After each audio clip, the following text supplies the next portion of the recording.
اومدیم برای معرفی این چسبای ضد چروک صورت که داخل هر کدوم از این بسته‌بندی‌ها 3 سری چسب وجود داره و من الان می‌خوام نحوه استفادهش رو برای شما توضیح بدم. شامل هر سری شامل 3 تا چسبه که یه دونه برای پیشونیه و 2 تا برای گونه و رفع خط خنده و خط غم استفاده میشه. نحوه استفادهش هم خیلی راحته. اول باید صورتتون تمیز باشه و مرطوب کننده و آبرسان مناسب پوستتون رو که زدین یک مقداری صورتتون رو به سمت بالا و بیرون ماساژ میدین. بعد از اینکه گردش خون افزایش پیدا کرد شروع کنین این چسبا رو بعد از کشیدن پوستتون و باز کردن چروکا روی پوستتون نصب می‌کنین و اجازه میدین حداقل 2 ساعت روی صورتتون بمونه. چسبا رو که باز کردی اگر که روی پیشونی یا هر ناحیه دیگه چروک دارین چروکا رو با دستتون باز می‌کنین، خط اخم اینا اگر دارین باز می‌کنین کامل و این رو میچسبونین.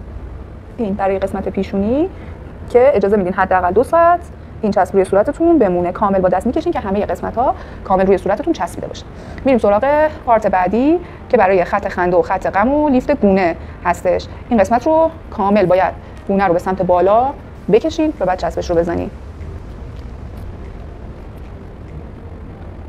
ببینید خط خنده و خط غم رو کامل پوشش میده. از زیرش پوستتون رو به سمت بالا میکشین و چسب رو میزنین به این شکل.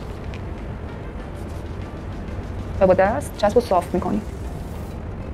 قبلش هم که گفتم شما کامل پوستتون رو ماساژ دادین و گردش خون توی پوستتون کامل افزایش پیدا کرده.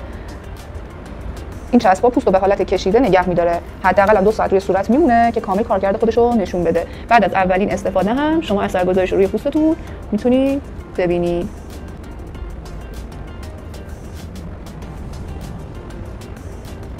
این نتیجه کاره. بدون اینکه بخندین و حرکتی روی پوستتون داشته باشین این در واقع پوستتون رو نگه میداره. اگر که عادت دارین در طول روز کار کردن با لپتاپ یا کارهای خونه یا در طول شب موقعی که خواب هستین اخم میکنین این چسب میتونه مانع اخم کردنتون هم بشه و چروکا رو بعد از اولین استفاده میبینین که توی صورتتون کمتر کرده. بعد از 3 بار استفاده اثر این تا حد زیادی تثبیت میشه و توی هر بسته‌ش 3 سری چسب وجود داره.